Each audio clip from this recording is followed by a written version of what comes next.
Škola u Teksasu je podmuklo ubedila dete razvedenih roditelja kako treba da promeni pol.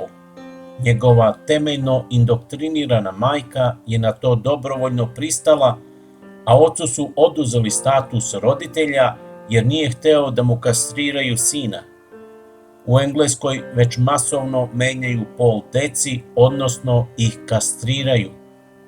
U Srbiji pogani izrod i uljezi imaju sva moguća prava i privilegije, dobijaju mnogo više nego što im treba, dok Srbi i svi pravi Evropljani jedva mogu da prežive, a mnogi umiru od gladi i nemaštine. Prvo nas ekonomski i pravno diskriminišu, a potom će izvršiti naš genocid. Političari su nemoralne lopurde i obične probisvete koje će sve uraditi za novac. Oni su prodali i naš narod i našu zemlju. Medijske ličnosti su perverzne nakaze i izdajice. Ujedinjene nacije je zla organizacija koja učestvovno kidnapuje, zlostavlja i preprodaje žene i decu, kojom upravljaju kriminalci i podljudi te koriste da kastriraju bele muškarce, unište našu celu rasu, kulturu i civilizaciju.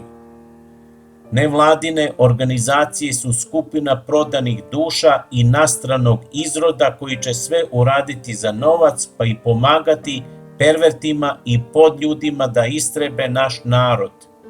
Probudi se! Političari, bogataši, javne ličnosti, Ujedinjene nacije, zli mediji i pogubna zabavna industrija, nevladine organizacije te šljam koji radi u njima, perverti, izdajice i uljezi su naši najveći neprijatelji. U Americi već ekstremno zlostavljaju decu, sve češće im nasilno menjaju pol, odnosno ih kastriraju, dok u isto vreme podljudi vrše invaziju, a to neopisivo zlo polako i sve više dolazi i kod nas. Kastriraće i muškarce i našu decu, dok će nam otadžbinu preplaviti sa raznim nimoidima. Pretvorit će našu zemlju u pakao neviđenih razmera. Koalicija neprevaziđenog zla su ekstremni bogataši, Kina, Saudijska Arabija, Turska, podljudi, perverti, svi političari, javne ličnosti, mediji, zabavna industrija i sve prodane duše koje rade za njih. Na Kosovu uveliko izgladnjuju, otvoreno diskriminišu Srbe.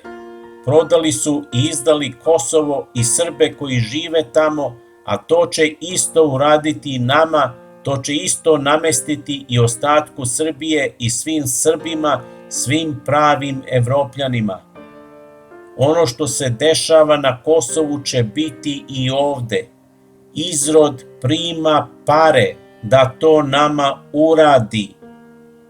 Zamenili su populaciju na Kosovu, umesto Srba sada su tamo muslimani, a to isto očekuje Beograd, Zagreb, Ljubljanu, Berlin, Pariz, Njujork. Umesto ljudi biće samo nimoidi i divljaci širom planete.